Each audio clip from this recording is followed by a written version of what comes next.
Hi, my name's Kareena Aspinall. I'm a Noongar woman from Western Australia. My people are the Bibbulmun, Ewart, Paladang, Wajak, and I'm stolen generation. I grew up in missions and children's homes, and I'm one of 5 or 6 generations of family members that were taken away as children. As a child, I was into sports and all that sort of stuff. So I've always been athletic and sports minded. With exercising, it clears your thought, clears your mind, and your body saying thank you, and your mind saying thank you, and your spirit, and and you go home and you think, I've done something today. The reason why I want to tell my story is because at first I want to inspire people. You can overcome adversities, traumas, everything in life. But also the main reason is to get my people's story across, because it's like it's hidden in Australia. No one knows about the atrocities, the genocide, the massacres, the frontier wars. It's happened to me, not the past, me. And it's happened to my mother, my father, my grandmother, and it's happening to my next generation. And I'm a voice for them.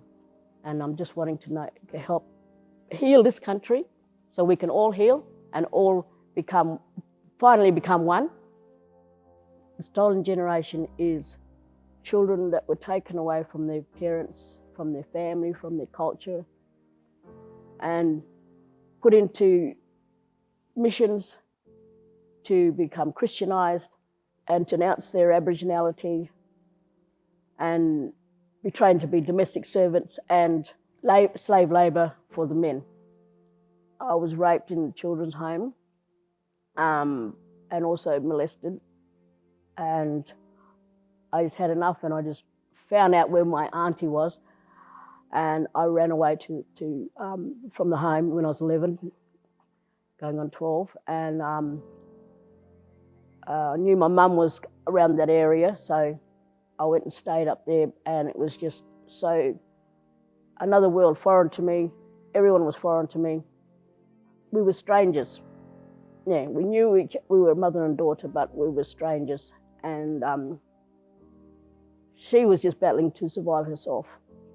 All the family, my people were just battling to survive and themselves, because as soon as you turn 18 in the missions and children's home, you're told to go, and you're not given any help whatsoever. A lot of people end up on the streets, end up selling themselves, end up stealing, being in crime, and that's how come Aboriginal people are seen as just no good, and that's stolen generation has a major part, and the government has a major part in creating dysfunction in our people, and people look at us and think, why are you complaining about? What's wrong with you? Get over it. It's the past, But it's not the past.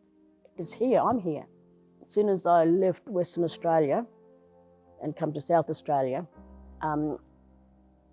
I went to the Aboriginal College in Wakefield Street, and that helped me get out of that mindset of being inferior to everybody, and I started getting more confident and everything. And then I thought, oh well, I can go to uni to do my nursing, and I did pass the enrolment assessment and that there to go in there. And the counsellor rang me up and said, I'd like to speak to you. Will you come into the office? And I said, yeah, no worries then. So I go in, and she said, I'd just like to tell you that a lot of your people don't make it. They never succeed at becoming nurses. And so I'm just letting you know this, so you can have a decision whether you want to continue and be aware that you're not going to achieve it, be successful, or go somewhere else, So I just thought, no, well, oh well, I can't do it this way. If she's telling me I'm not going to be successful in this way, so I'll go through, do primary health care and go right around. And so I got my primary health care certificate.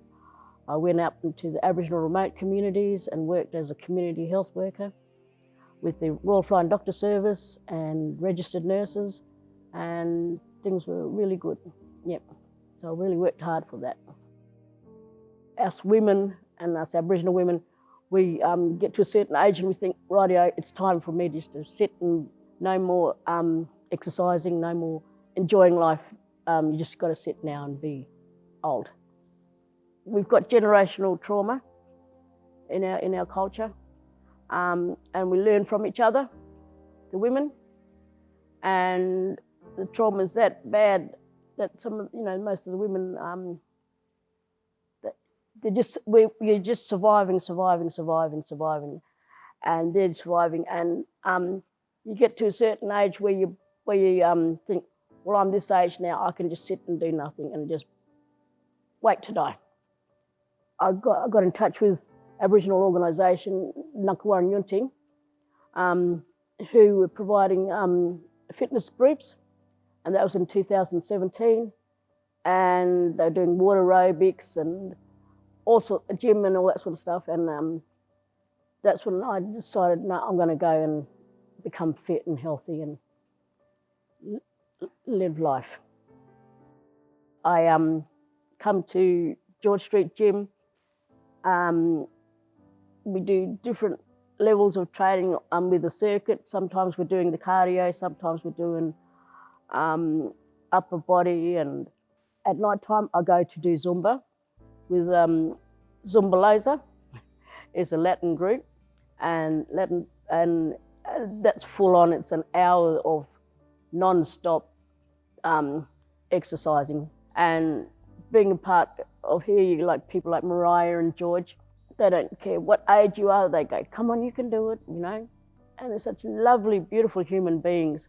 Doing the gym here is really, really good. Everybody loves it, and I love it. And after I finish a workout, I feel euphoric, so alive, and just happy to be alive. And my body and my mind and everything's happy, and I'm always wanting to keep that feeling because it keeps me going, it keeps me strong, and we'll be a healthier and happier world if we're all healthy and fit.